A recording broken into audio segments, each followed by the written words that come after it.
Tidak ada yang membuat Allah lemah, tidak mampu, tidak kuasa di bumi maupun di langit. Kullu syai'in tahta qudratihi. Segala sesuatu itu berada di bawah kuasa dan kendali Allah tabaraka wa ta'ala.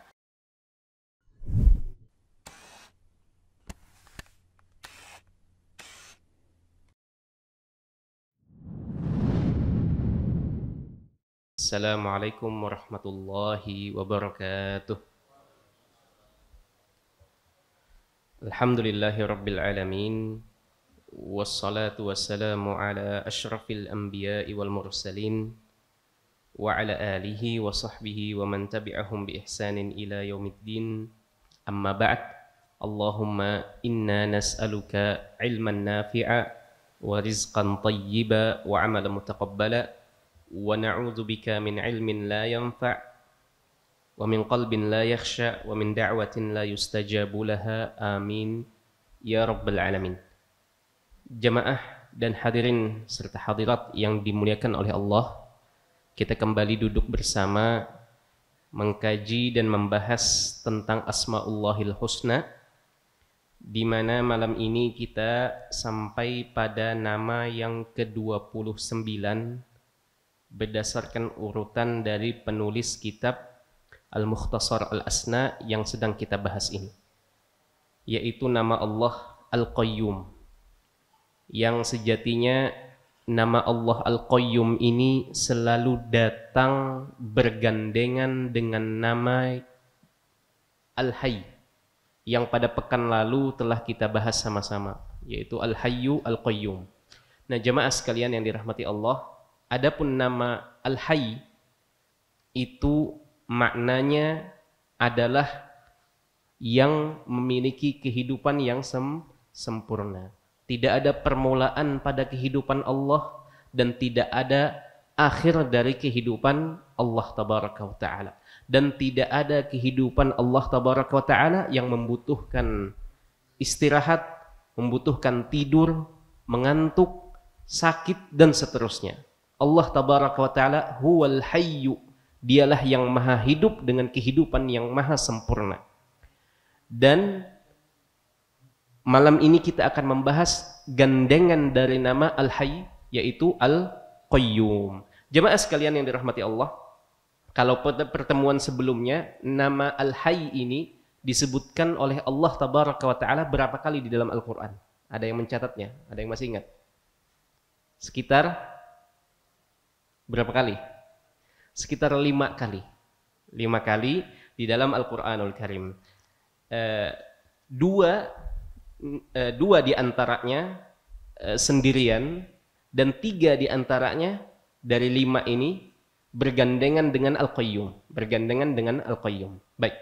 Adapun nama Allah Al-Qayyum ini tidaklah datang dan tidaklah disebutkan di dalam Al-Quranul Karim, melainkan bergandengan terus dengan nama Al-Hayy.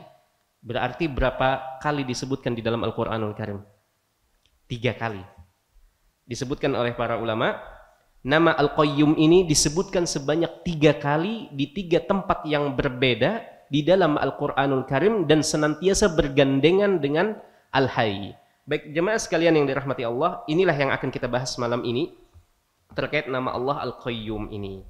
Baik, kita langsung bacakan saja. Kayaknya jamnya tuh salah lah. Salah. Takutnya nanti kita bisa 2 jam nanti tanpa. Baik, nama Allah Al-Qayyum, nama Allah Al-Qayyum ini maknanya, kata penulis di sini, Al-Qayyumu min siyaghil mubalaghati fil qiyami 'ala syai'i qiyaman kamilan mutlaqan min kullil wujuh.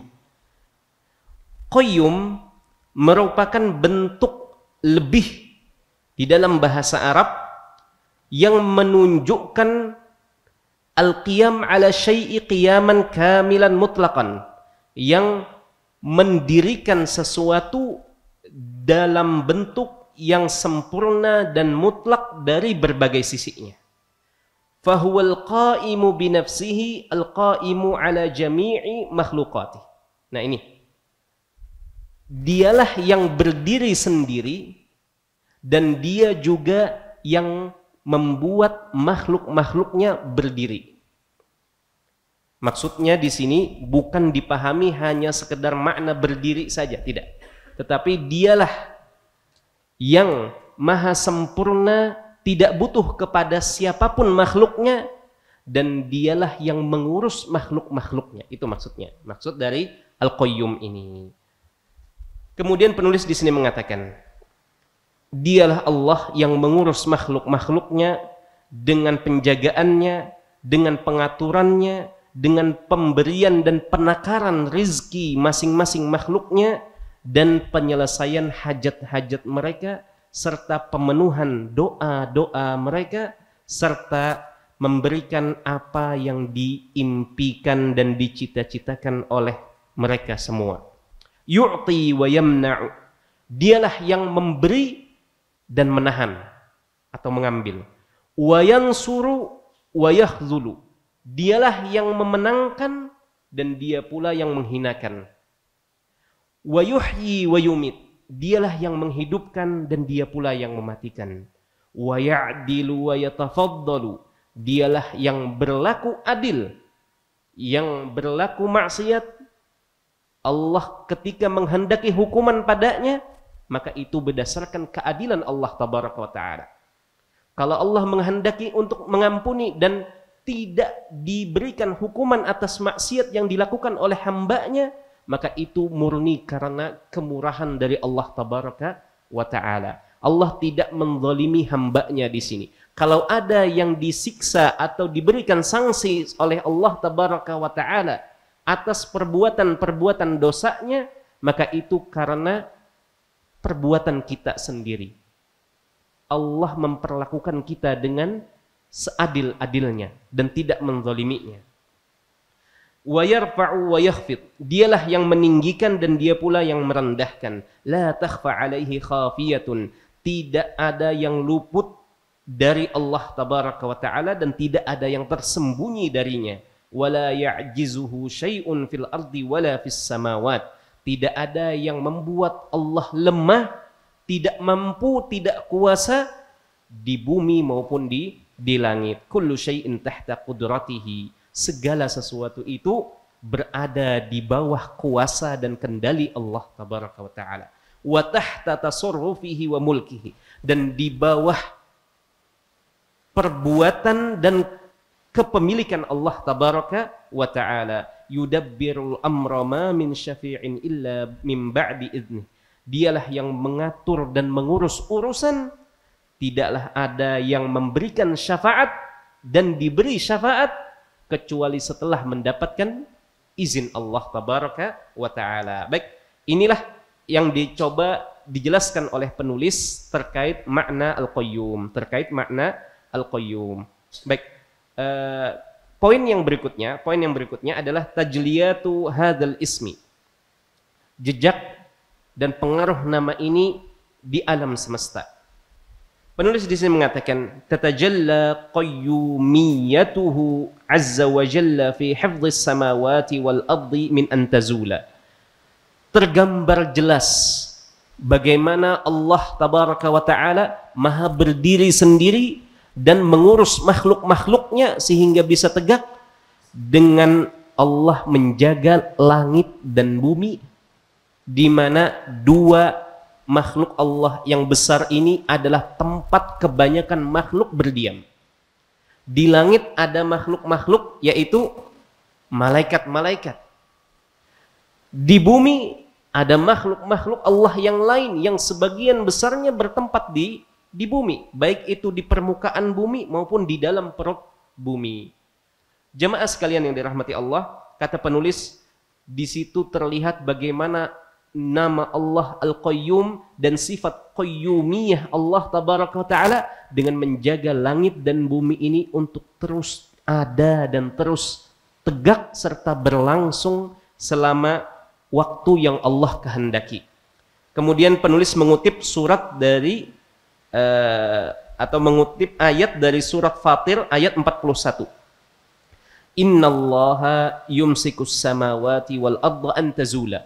Sesungguhnya Allah menahan memegang langit dan bumi agar tidak musnah. Wala in zalata in amsakahuma min ahadin min ba'dih.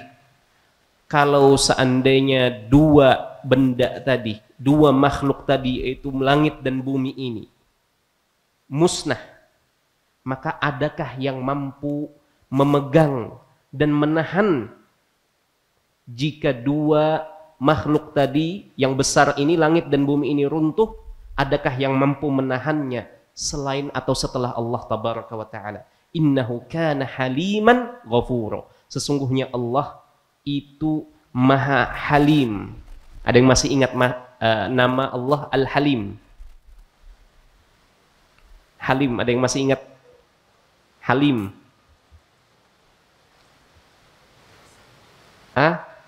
Pengampun.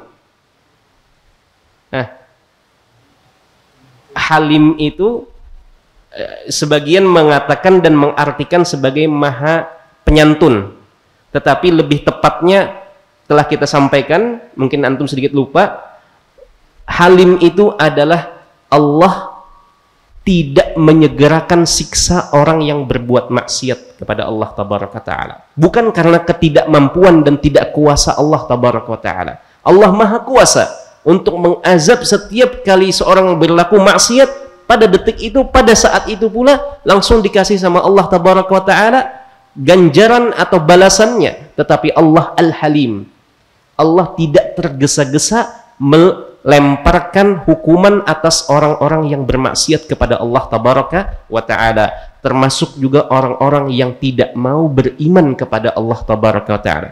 Kalaulah Allah bukan Al-Halim, niscaya tidak akan tersisa satu pun orang yang tidak beriman kepada Allah di muka bumi ini.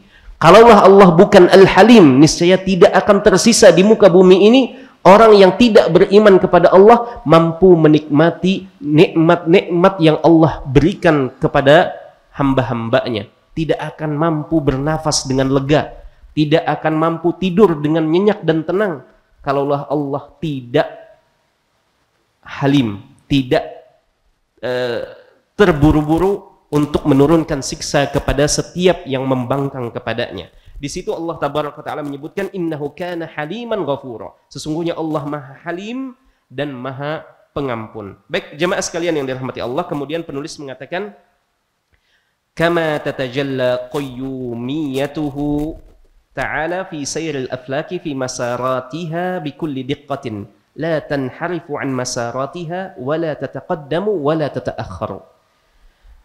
Bentuk yang lain di mana tergambar jelas sifat qayyumiyah Allah. Allah mengurus makhluk-makhluknya dan Allah tidak butuh kepada makhluk-makhluknya karena Dia maha sempurna dan maha berdiri sendiri. Pada berjalannya alam semesta ini dengan sistem yang sangat rapi dan harmonis dan penuh ketelitian. La tanharifu an masaratiha. Benda-benda langit yang besar itu, planet-planet, bintang-bintang itu berjalan pada poros yang telah Allah tetapkan dan tidak ada yang lewat dari apa yang telah Allah tetapkan. La tataqaddamu wa la tata'akhkhar. Tidak mendahului dan tidak terlambat, semuanya tepat dan persis seperti yang telah Allah gariskan. Hatta ja'alahu ta'ala lima qaddarahu min diqqatin indibataha fi aflakiha alwasilata ad-dabitata li harakatil laili wan nahar wa li hayatin nasi wa sairil makhluqat. Dan itu semua Allah tetapkan perputaran siang dan malam itu untuk menopang kehidupan umat manusia, hamba-hamba Allah yang Allah ciptakan untuk beribadah kepada Allah tabaraka wa ta'ala dan diberikan ujian pada masing-masing hambanya tersebut untuk menunjukkan kepada semua hambanya siapakah di antara mereka yang betul-betul beriman kepada Allah dan siapa yang tidak beriman kepada Allah. Kemudian penulis di sini mengatakan tubna 'alaiha masalihul khalqi fi lailihim wa naharihim. Banyak masalih, manfaat para makhluk, terutama manusia, itu tergantung dan terikat pada perputaran siang dan malam. Apa contohnya? Jadi kata penulis di sini, banyak terikat masalih, manfaat dan kepentingan makhluk, terutama manusia, itu pada pergantian siang dan malam ini. Apa contohnya? Contohnya, yang bertani, yang berkebun, itu butuh kepada siang, matahari. Yang begawi, kalau siang terus, mungkin drop nanti jadinya. Butuh waktu malam untuk istirahat, untuk mengembalikan stamina tubuh, dan seterusnya. Pada perputaran siang dan malam. Wa tuhsabu biha a'maruhum wa a'maluhum. Dan pada perputaran siang dan malam pula dihitung umur kita semua dan juga amal-amal kita di pagi atau di siang dan malam tersebut. Dalam sebuah hadisnya, Nabi SAW menyebutkan, yata'aqabuna fikum malaikatun bil-laili wa malaikatun bin-nahar. Para malaikat Allah tabaraka wa ta'ala, dan ini berbeda dengan malaikat yang sudah ditugaskan untuk mencatat amal perbuatan di kanan dan di kiri. Ini berbeda lagi. Nabi mengatakan yata'aqabuna fikum malaikatun bil-laili wa malaikatun bin-nahar. Ada malaikat-malaikat malam dan ada malaikat-malaikat siang. Mereka silih datang bergantian membersamai hamba-hamba Allah yang beriman. Dan itu terjadi, pergantian shift itu terjadi pada 2 waktu sholat, yaitu asar dan sholat subuh. Malaikat malam datangnya di waktu sholat asar. Jadi sekarang ini yang membersamai hamba-hamba Allah yang beriman adalah malaikat malam, malaikatun bil-lail. Tugasnya sampai kapan? Sampai sholat subuh. Nanti sholat subuh mereka ketemu dan digantikan oleh malaikat yang siang. Yata'aqabuna fikum malaikatun bil-laili wa malaikatun bin-nahar. Begitu terus setiap hari. Dan ini beda lagi malaikat. Jadi malaikat Allah itu, jemaah sekalian, banyak sekali jumlahnya. Banyak sekali jumlahnya. Salah satu hadis dalil yang menunjukkan begitu banyak jumlah malaikat Allah tabaraka wa ta'ala adalah tentang Baitul Ma'mur di atas langit sana. Ada yang mengatakan, salah satu pendapat ulama, Baitul Ma'mur itu letaknya persis di atas Ka'bah. Kalau Ka'bah ini adalah Baitul Haram untuk kaum muslimin di bumi, maka di langit itu ada Baitul Ma'mur. Ada yang mengatakan letaknya persis di atas Ka'bah, tegak lurus. Dan di situ malaikat yang masuk mengitari Baitul Ma'mur itu, kalau sudah masuk dan selesai melaksanakan ibadah kepada Allah, mereka gantian dengan malaikat yang lain, 70.000 yang lain, yang sudah masuk ini tidak bisa masuk kembali. Tidak bisa masuk kembali. Kemarin, beberapa waktu, mungkin tidak sampai 1-2 hari, keluar keputusan dari kerajaan Arab Saudi terkait tentang sholat di Raudhah. Dikatakan setahun sekali katanya, sekarang. Ya kan? Setahun sekali. Nah, kalau ini Baitul Ma'mur, sebagaimana disebutkan oleh Nabi SAW, malaikat yang sudah masuk ini nggak bisa lagi masuk lagi untuk kedua kalinya, karena saking banyaknya yang antri untuk masuk ke Baitul Ma'mur ini. Bahkan dalam hadis lain Nabi SAW mengatakan, "Attatis sama'u wa huqqalaha anta'id." Langit ini berbunyi seperti gerobak atau ranjang yang keberatan muatan, dia akan mengeluarkan bunyi seperti itu.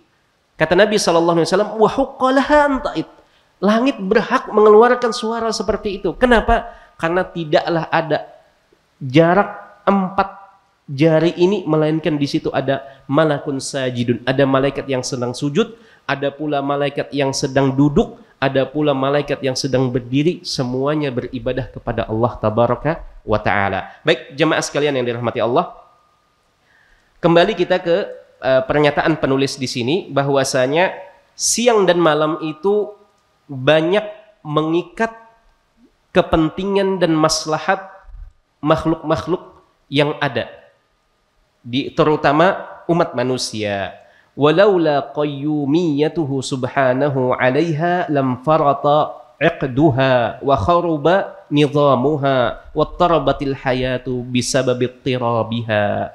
Kalaulah bukan karena Allah yang mengurus dan menegakkan alam semesta ini dan menjaga perputaran siang dan malam ini, niscaya itu semua akan kacau balau, akan berantakan sistem alam semesta ini, dan akan berantakan pula kehidupan makhluk-makhluk, tidak hanya manusia, karena perubahan siang dan malam. Apa jadinya kalau siang lebih lama, atau apa jadinya kalau malam lebih lama, dan seterusnya. Akan banyak kekacauan dan akan banyak kerusakan yang timbul di balik itu semua. Wazala kullu ma'na lil hayati wal kauni wal khalqi wa lam yabqa li syai'in ma'na wala qimah.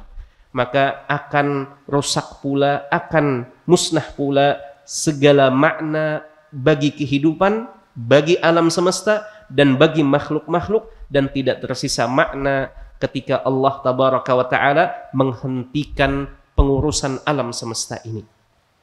Wa qad tanazzaha Allah subhanahu an ayyakuna khalquhu lil khalqi wal hayata abathan wa hamalan. Dan Allah tabaraka wa ta'ala menyucikan dirinya dari menciptakan makhluk-makhluknya dan menciptakan kehidupan ini sia-sia, tanpa tujuan, tanpa arah. Allah menetapkan dan menciptakan ini semua untuk tujuan dan untuk arah yang jelas. Kemudian penulis di sini mengutip surat Al-Mu'minun ayat 115 sampai 116. Baik, jemaah sekalian yang dirahmati Allah, bunyi ayat ini, afahasibtum annama khalaqnakum abatsa wa annakum ilaina la turja'un. Apakah kalian mengira bahwasanya kami menciptakan kalian itu sia-sia, main-main saja, iseng-iseng saja, kemudian kalian mengira kalian tidak akan dikembalikan kepada kami? Fata'alallahul malikul haq. Maka sungguh maha tinggi Allah yang maha memiliki lagi maha benar. La ilaha illa huwa rabbul arsyil karim. Tidak ada ilah yang hak kecuali dia, dialah rabbul arsyil karim. Baik, jemaah sekalian yang dirahmati Allah, kemudian yang ketiga, jejak qayyumiyah Allah tabaraka wa ta'ala di alam semesta ini. Kata penulis, wa tatajalla qayyumiyatuhu subhanahu wa ta'ala fi ri'ayatihi li kulli makhluqin khalaqahu fis samawati aw fil ardi. Ini lebih sempit lagi, cakupannya lebih sempit lagi. Kata penulis, demikian pula qayyumiyah Allah tabaraka wa ta'ala itu tertuang jelas pada bagaimana Allah mengatur dan mengurusi makhluk-makhluknya di langit ataupun di bumi, mulai dari menciptakan mereka, menumbuhkan mereka, dan memberikan fasilitas-fasilitas yang menopang hidup mereka, serta menjaga mereka dari segala yang mengganggu atau merusak kehidupan mereka. Fahuwal hafizul alim. Dialah yang maha menjaga lagi maha mengetahui. Jemaah sekalian yang dirahmati Allah, itulah makna dari Al-Qayyum dan juga jejak nama ini di alam semesta dan pada diri kita semua. Jika kita renungi bersama terkait nama Allah Al-Qayyum ini, sebagaimana disebutkan oleh para ulama, di antaranya Syekh Sa'di rahimahullahu ta'ala, kata beliau itu mengandung dua sisi. Sisi yang pertama, Allah itu maha berdiri sendiri, Al-Qaim binafsi. Artinya Allah tidak butuh kepada siapapun dan apapun makhluknya. Yang kedua, Allah itu al-muqimu li ghairihi syu'unahum. Yang kedua, di samping Allah berdiri sendiri, tidak butuh kepada apapun dan siapapun makhluknya. Yang kedua, Allah lah yang justru dibutuhkan oleh makhluk-makhluknya agar mereka bisa berdiri dan mengurus kehidupannya masing-masing. Kalaulah bukan karena Allah tabaraka wa ta'ala yang mengurus kita semua ini, niscaya kita tidak akan mampu berdiri di muka bumi ini.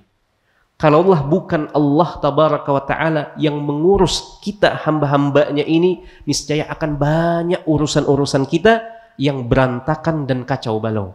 Tetapi Allah tabaraka wa ta'ala mengurus makhluk-makhluknya dengan kepengurusan yang sangat sempurna lagi paripurna. Jemaah sekalian yang dirahmati Allah.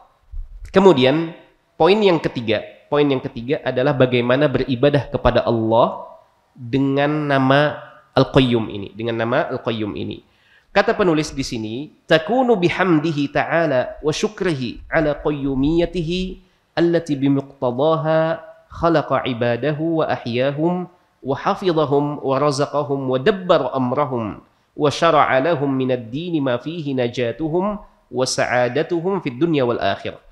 Yaitu kata penulis, dengan banyak-banyak memuji Allah dan bersyukur kepada Allah tabaraka wa ta'ala atas kepengurusan Allah, di mana salah satu bentuk kepengurusan Allah kepada kita semua selaku hamba-hamba Allah ini adalah Allah sudah menciptakan kita. Allah menghidupkan kita. Karena ada yang diciptakan tetapi begitu keluar dari rahim atau belum keluar dari rahim ibunya dinyatakan meninggal dunia.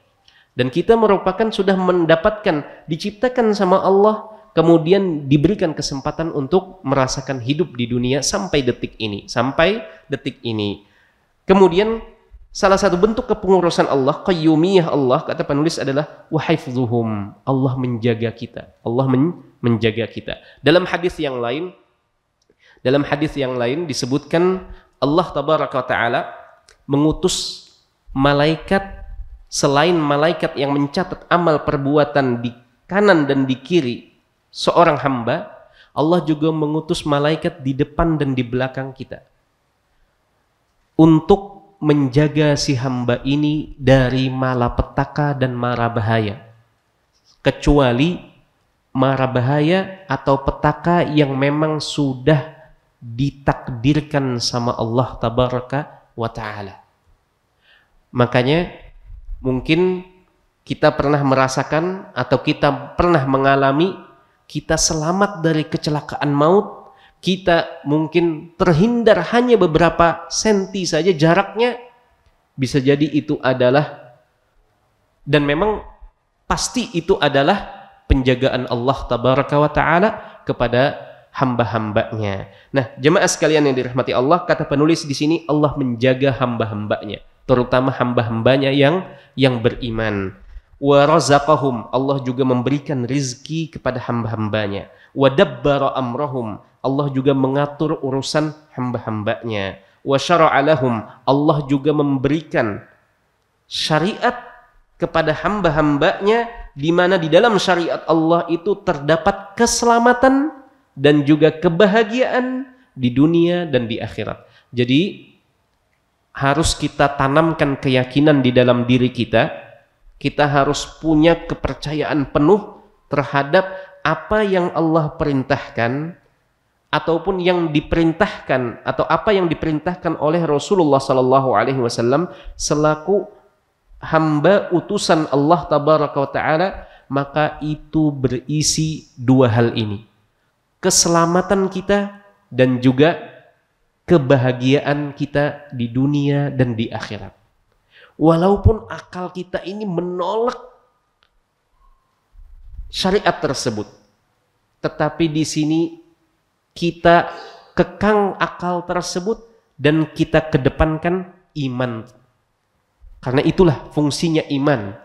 Kalau segala sesuatu di dalam syariat ini, jemaah sekalian, Bapak dan Ibu yang dirahmati Allah, selalu ditimbang dengan akal, dengan logika, dengan nalar, maka banyak yang tidak masuk. Banyak yang tidak masuk dan akhirnya ditolak. Banyak yang tidak masuk dan akhirnya ditolak. Makanya itulah fungsi dari iman. Ketika akal ini menolak, maka dia yang digeser dan diutamakan iman. Yang diutamakan iman kepada syariat ini. Karena kata penulis di sini, hafizahullah ta'ala, beliau mengatakan Allah menetapkan syariat ini di dalam agama ini, itu di situ terdapat keselamatan hambanya di dunia dan di akhirat, serta kebahagiaan di dunia dan di akhirat. Makanya Allah mengharamkan sejumlah hal yang haram dan Allah memerintahkan sejumlah hal yang wajib, itu semua untuk kebaikan kita bersama di dunia dan di akhirat. Baik jemaah sekalian yang dirahmati Allah, kemudian yang kedua, selain banyak memuji Allah dan bersyukur kepada Allah, yang kedua kata penulis, cara kita beribadah kepada Allah, menunjukkan ubudiyah kepada nama Allah Al-Qayyum ini adalah dengan menjalankan perintah Allah serta meninggalkan larangan Allah. Hal ini sebagai bentuk keyakinan dan kepercayaan kita serta rasa syukur kita atas penjagaan Allah tabaraka wa ta'ala dan pengurusannya terhadap kehidupan kita di alam semesta ini.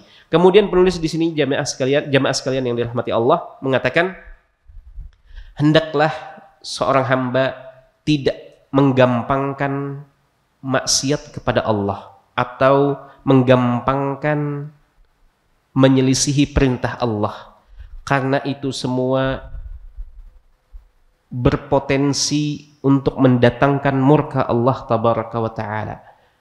Padahal Allah tabaraka wa ta'ala dialah yang selama ini mengurus kehidupan kita. Dialah yang mengatur urusan-urusan kita. Selain itu dia pula yang memberikan kita kesempatan hidup dan bernapas di muka bumi ini dan memberikan berbagai macam nikmat kepada kita semua. Maka hendaknya Allah itu ditaati dan bukan dimaksiati. Allah itu senantiasa diingat, bukan sering dilupakan.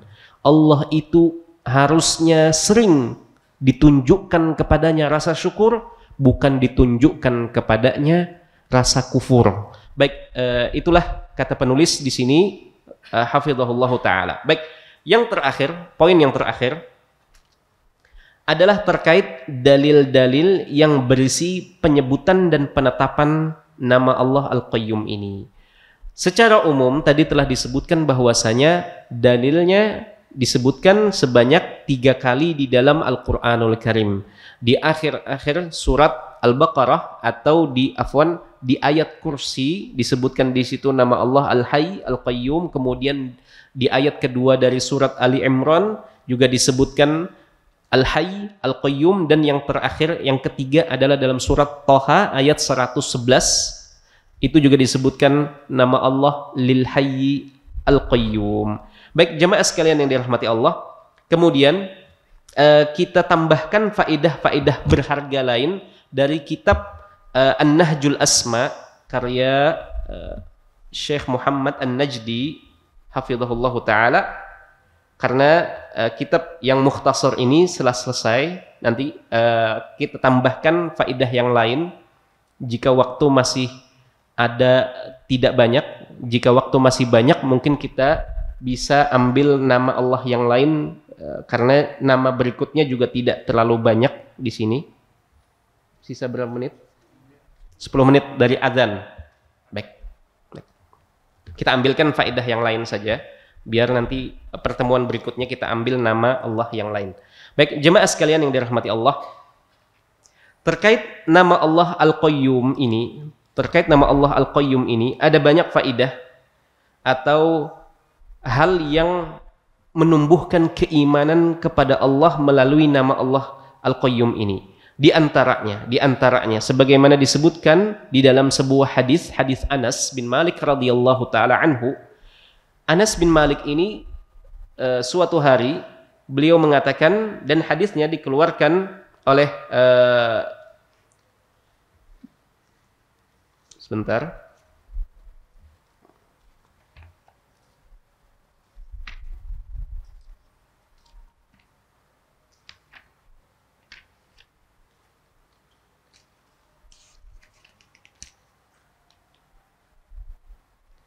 Baik, dikeluarkan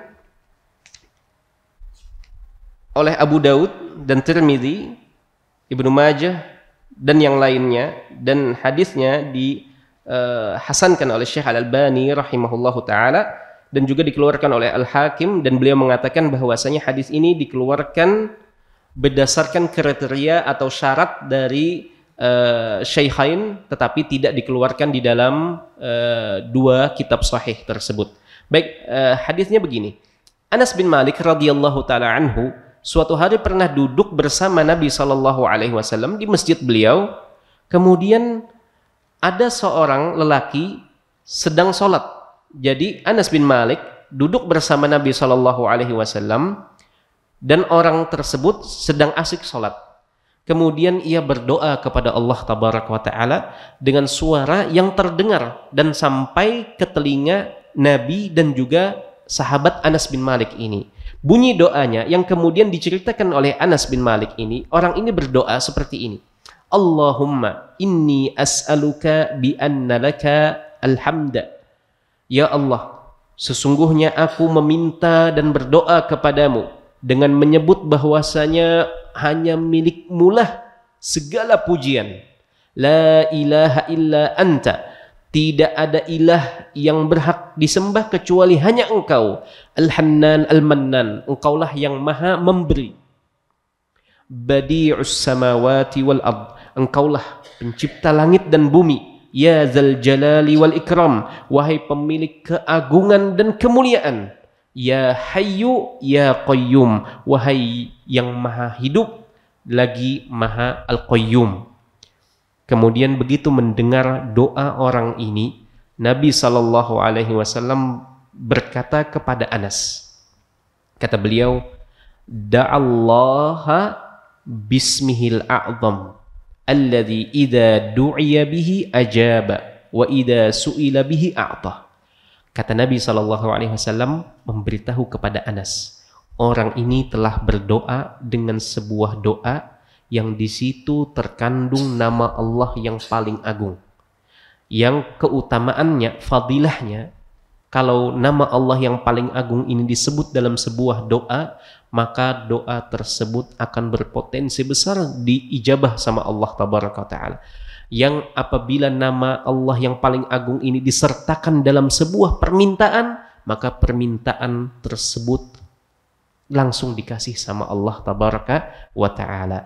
Baik jemaah sekalian yang dirahmati Allah, makanya tidak heran jika ada di kalangan ulama yang menganggap bahwasanya salah satu pendapat atau salah satu nama yang dikategorikan sebagai nama Allah yang paling agung ini adalah Al-Hayyu Al-Qayyum. Ini sepaket, Al-Hayyu Al-Qayyum.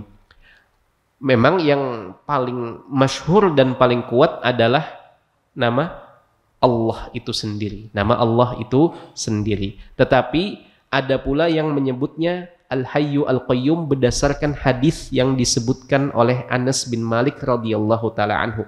Karena di situ orang ini menyebutkan ya Hayyu ya Qayyum. Dia memanggil Tuhannya dalam sholatnya tersebut, ia memanggil dan berdoa ya Hayyu ya Qayyum. Baik jemaah sekalian yang dirahmati Allah, dan telah kita sebutkan juga pada pertemuan sebelumnya bahwasanya Ibnul Qayyim rahimahullahu taala, ada yang masih ingat, menceritakan kebiasaan dari gurunya Ibnu Taimiyah rahimahullahu taala.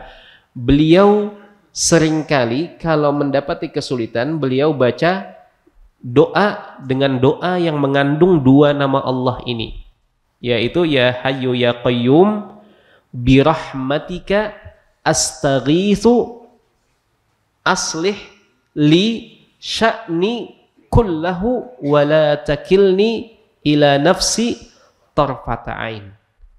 Itu kalau bisa antum hafalkan. Antum hafalkan, tidak hanya hafalkan, resapi maknanya, karena kata Ibnul Qayyim rahimahullahu ta'ala, aku mendengar guruku bilang begini, ketika diperhatikan gurunya sering banget membaca doa ini. Beliau mendapati doa yang tadi disebutkan ini pengaruhnya luar biasa pada hatiku, kata Ibnu Taimiyah rahimahullahu ta'ala. Jadi pengaruh dari doa ini makanya sering diamalkan sama Syekhul Islam Ibnu Taimiyah rahimahullahu ta'ala, dan ini diperhatikan oleh murid beliau yaitu Ibnu Qayyim, dan dikemukakan alasannya karena ini pengaruhnya luar biasa pada hatiku, kata Ibnu Taimiyah rahimahullahu ta'ala. Baik, jemaah sekalian yang dirahmati Allah, makanya terdapat dalam hadis yang lain yang sanadnya hasan, dikeluarkan oleh Imam Nasa'i rahimahullahu ta'ala, hadis Anas juga. Di situ disebutkan Nabi Shallallahu Alaihi Wasallam pernah menyampaikan kepada putri beliau Fatimah. Kata Nabi Shallallahu Alaihi Wasallam, "Ma yamna'uki an tasma'i ma usiki bihi."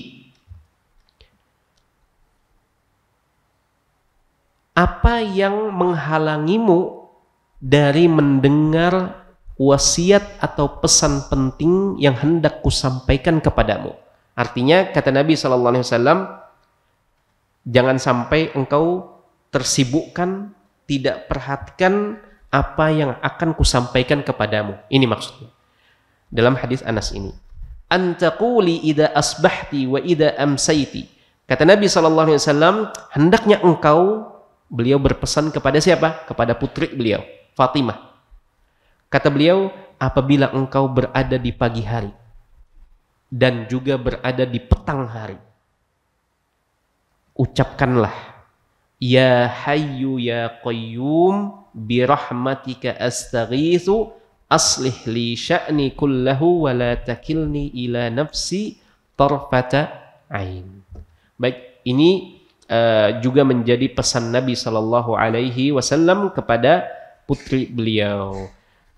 Kata Ibnu Taimiyah rahimahullahu taala, aku sering merutinkan doa dan zikir ini karena pengaruhnya luar biasa kepada hatiku, dan itu yang dirasakan oleh beliau, oleh ulama besar ini. Baik jemaah sekalian yang dirahmati Allah, dalam hadis yang lain, hadis Ibnu Mas'ud radhiyallahu taala anhu yang dikeluarkan oleh Imam Hakim dalam Mustadraknya, dan beliau menyebut bahwasanya hadis ini beliau nilai sahih berdasarkan syarat atau kriteria hadis sahih menurut Syaikhan, menurut Imam Bukhari dan Imam Muslim, tetapi tidak dikeluarkan oleh Imam Bukhari dan Imam Muslim.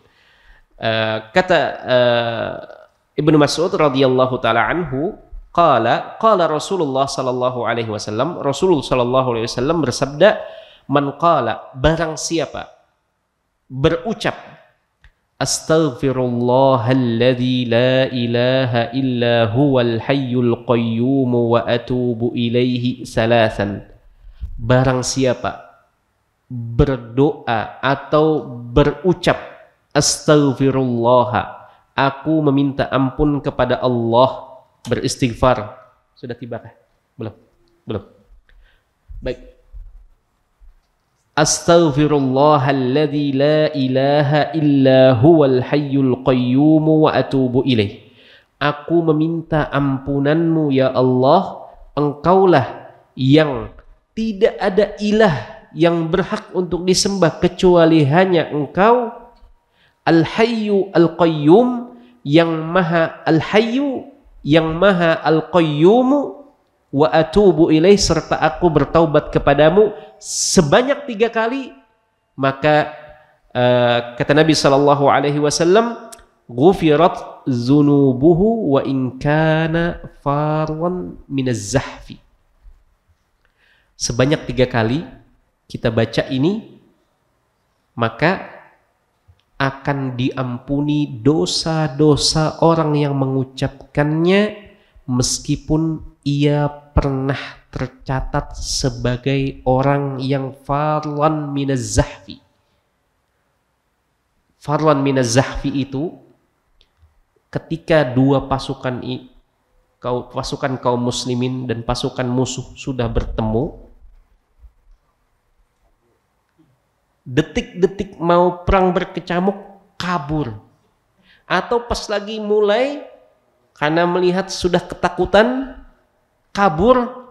Nah, ini hitungannya dosa besar di dalam syariat Islam, dosa besar karena sudah berada di medan perang. Dan subhanallah, keberanian sifat berani itu antara satu orang dengan orang lain itu berbeda-beda kadarnya. Ada yang memang dari awal orangnya memang sejak lahir, mulai dari kecil memang beranian orangnya. Ada yang beraninya itu sedikit, pengutan bisa dikatakan. Tetapi subhanallah, orang beriman ketika turun perintah Allah tabaraka wa ta'ala, maka itu semua menjadi tidak berlaku. Memang ada yang sejak kecil tumbuh keberaniannya, dan ada pula yang kadar keberaniannya itu sedikit. Tetapi ketika turun perintah Allah untuk berperang di medan perang, maka semua sahabat Nabi Shallallahu Alaihi Wasallam kekurangan dari sisi keberanian itu tertopang dengan keimanan yang besar kepada Allah Tabaraka wa Ta'ala. Apalagi hampir semua sahabat Nabi Shallallahu Alaihi Wasallam itu merupakan orang-orang yang pemberani, merupakan orang-orang yang tumbuh dalam keberanian sejak kecil. Tetapi ada sebagiannya itu memang punya tingkat atau kadar keberanian itu berbeda daripada yang lain. Seperti Khalid bin Walid, Umar bin Khattab radhiyallahu taala anhu. Makanya ketika Umar masuk Islam, beliau terang-terangan, tidak sembunyi-sembunyi. Bahkan beliau nantang, sini siapa yang mau, yang protes aku masuk Islam silakan. Itu kan menunjukkan kadar keberanian yang luar biasa yang dimiliki oleh sahabat-sahabat Nabi Shallallahu Alaihi Wasallam. Demikian pula kadar rasa malu. Rasa malu itu berbeda-beda antara satu orang dengan orang yang lain. Tetapi ketika berkaitan dengan agama, maka itu semua harusnya tertopang dan terlengkapi dengan keimanan.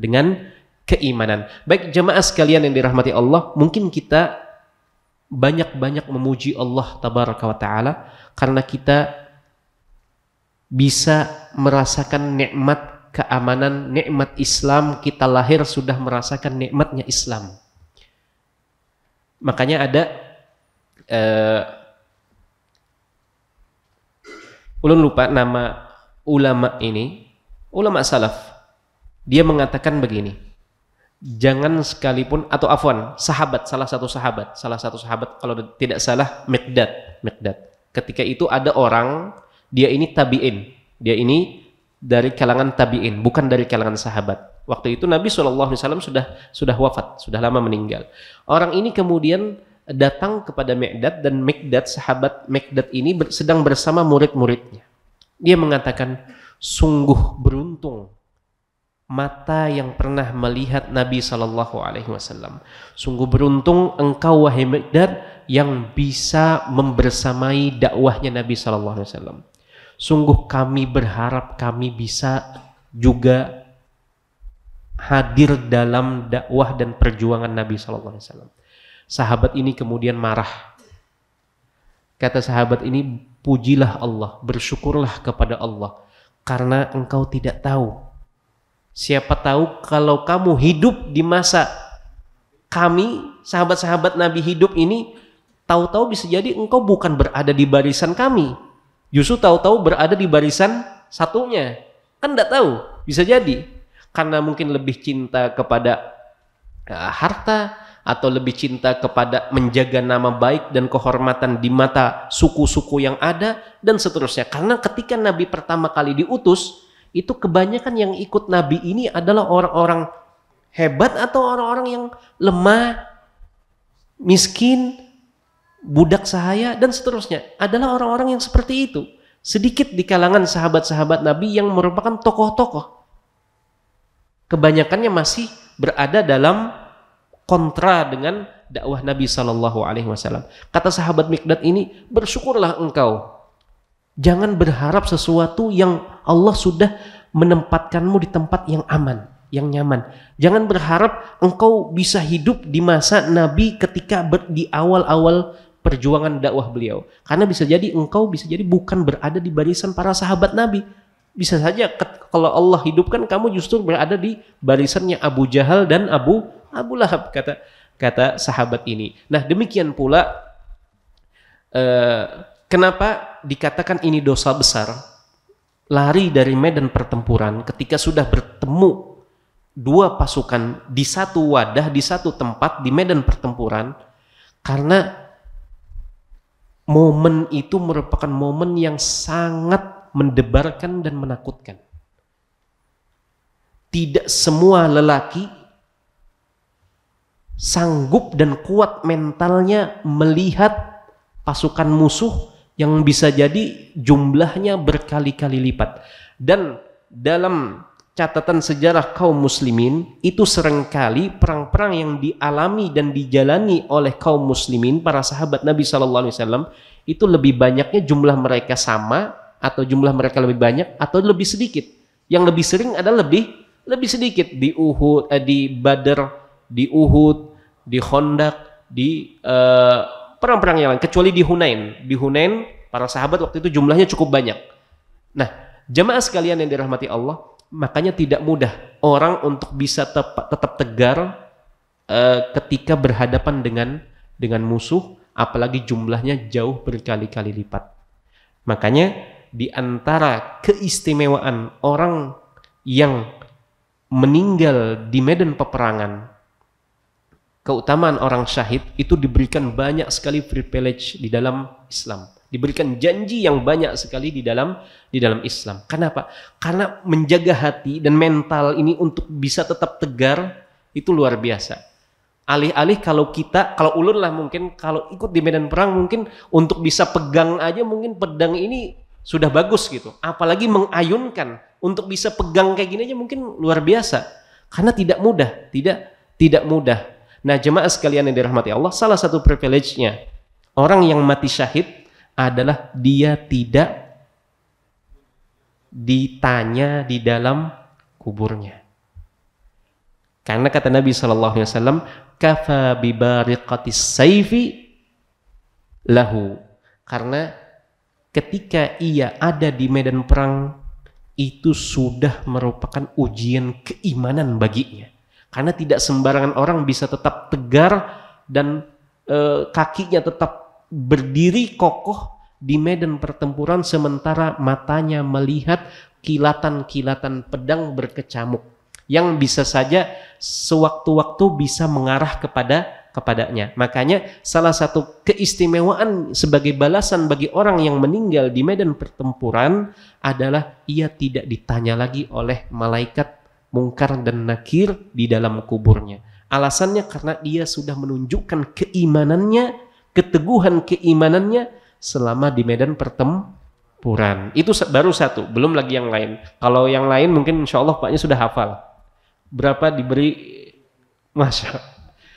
Diberi 70 berapa? 2 atau 4? 70 sekian bidadari minal hur ain, dan juga memberikan syafaat kepada 70 keluarganya atau kerabatnya. Baik, jemaah sekalian yang dirahmati Allah, kita lanjutkan faedah yang lain terkait nama Allah Al-Qayyum ini, di mana disebutkan oleh para ulama bahwasanya nama Allah sebagaimana disebutkan tadi, Al-Qayyum ini senantiasa bergandengan dengan Al-Hayy. Al-Hayyu Al-Qayyum itu sebanyak di 3 tempat di dalam Al-Quranul Karim, atau di 3 lokasi di dalam Al-Quranul Karim. Dan para ulama menyebutkan bahwasanya nama Allah Al-Hayy ini itu mencakup sifat-sifat yang berkaitan dengan zatnya Allah Tabaraka wa Ta'ala.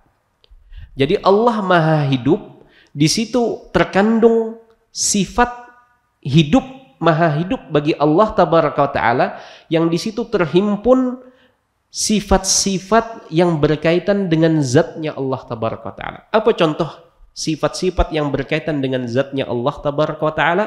Contohnya Allah mendengar, Allah melihat, Allah mengetahui, Allah kuasa, Allah berkehendak, dan seterusnya. Ini semua sifat-sifat ini berada di bawah nama sifat maha hidupnya Allah tabaraka wa ta'ala. Artinya inilah sifat atau nama yang menjadi pangkal sifat-sifat zatiyahnya Allah tabaraka wa ta'ala. Sifatuz zat kata para ulama.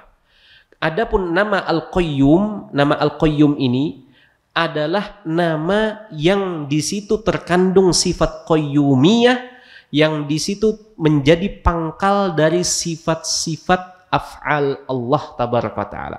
Kalau tadi sifat zatnya Allah seperti mendengar, melihat, mengetahui, dan seterusnya, kalau yang ini adalah sifat-sifat af'alnya Allah, perbuatan-perbuatannya Allah kepada makhluk-makhluknya. Di sini Allah memberikan rizki, di sini Allah menjaga, di sini Allah menghidupkan, di sini Allah, itu semua terhimpun pada nama Allah Al-Qayyum ini. Makanya kata para ulama disebutkan bahwasanya dua nama ini menjadi poros atau menjadi pangkal dari nama-nama Allah, baik itu yang terkait dengan nama-nama yang mengandung sifat-sifat zatnya Allah maupun nama-nama yang mengandung sifat-sifat perbuatan Allah tabaraka wa ta'ala kepada hamba-hambanya atau kepada makhluk-makhluknya. Baik jamaah sekalian yang dirahmati Allah, itulah faedah kenapa dua nama ini disebut atau dinilai sebagai nama Allah yang Al-A'zam ini. Karena menghimpun dua tadi. Allah Maha Hidup, dan Maha Hidup Allah ini mengandung makna Allah Maha Melihat, Allah Maha Mendengar, Allah Maha Kuasa, Allah Maha Berkehendak, dan seterusnya. Di samping itu Al-Qayyum di sini Allah juga memiliki atau mengandung banyak sekali makna. Makanya para ulama menyebutkan nama-nama Allah ini mungkin belum sebutkan, tetapi ini sebagai tambahan faidah. Sisa 2 menit kah? Baik, cukup insyaallah. Nama-nama Allah berdasarkan cakupan dari nama dan penunjukan terhadap nama dan sifat. Nama Allah itu terbagi menjadi 4, diklasifikasikan, dikelompokkan jadi 4. Yang pertama adalah nama yang di situ menghimpun banyak nama-nama Allah tabaraka wa ta'ala, atau menghimpun seluruh nama Allah tabaraka wa ta'ala. Dan pada bagian ini hanya satu nama, yaitu nama Allah saja. Makanya disebutkan walillahi al-asma'u al-husna, dan milik Allah lah asma al-husna. Makanya tidak dikatakan Allah nama Ar-Rahman, tetapi dikatakan Ar-Rahman ini namanya Allah, Ar-Rahim ini nama Allah, tidak sebaliknya. Maka dikatakan ada satu nama yang di situ kembali seluruh nama. Itu pembagian yang pertama. Pembagian yang kedua adalah nama yang mengandung lebih dari 2 sifat atau 3 sifat atau 4 sifat. Apa contohnya? Contohnya adalah Al-Hayyu Al-Qayyum ini. Yang lain adalah As-Samad. Nama As-Samad itu Ibnu Abbas menjelaskan dialah yang maha sempurna, yang sempurna kesempurnaannya. Dialah yang maha besar, yang begitu sempurna kebesarannya. Dialah yang maha menguasai atau memiliki yang sempurna kepemilikannya. Di situ sudah ada berapa sifat atau berapa makna, di situ ada banyak. Nah, itu contoh yang keberapa tadi? Yang kedua. Yang ketiga adalah nama yang menunjukkan kepada sifat yang dikandungnya saja. Dikandungnya saja.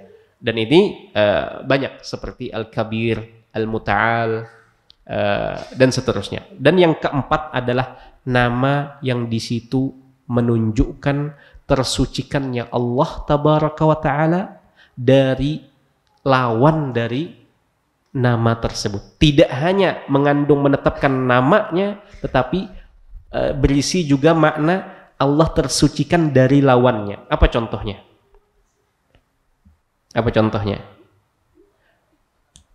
Wa huwal qahiru, atau wa huwa al-qahiru fawqa ibadih. Dan Allah tabaraka ta'ala berada di atas hamba-hambanya, dan qahr itu disebutkan oleh para ulama mengandung makna Allah mensucikan dirinya dari bersama dengan makhluknya di dalam makhluk itu sendiri. Dan bumi, langit ini termasuk makhluk Allah tabaraka wa ta'ala. Makanya perlu diperhatikan, nanti kita bahas di lain waktu, di lain kesempatan, maksud dari Allah di langit. Apakah maksudnya di dalam langit ataukah di atas langit? Nanti kita akan sampaikan di kesempatan yang lain. Demikian kita tutup dengan doa kafaratul majlis. Subhanakallahumma wa bihamdika asyhadu an la ilaha illa anta astaghfiruka wa atubu ilaik. Assalamualaikum warahmatullahi wabarakatuh.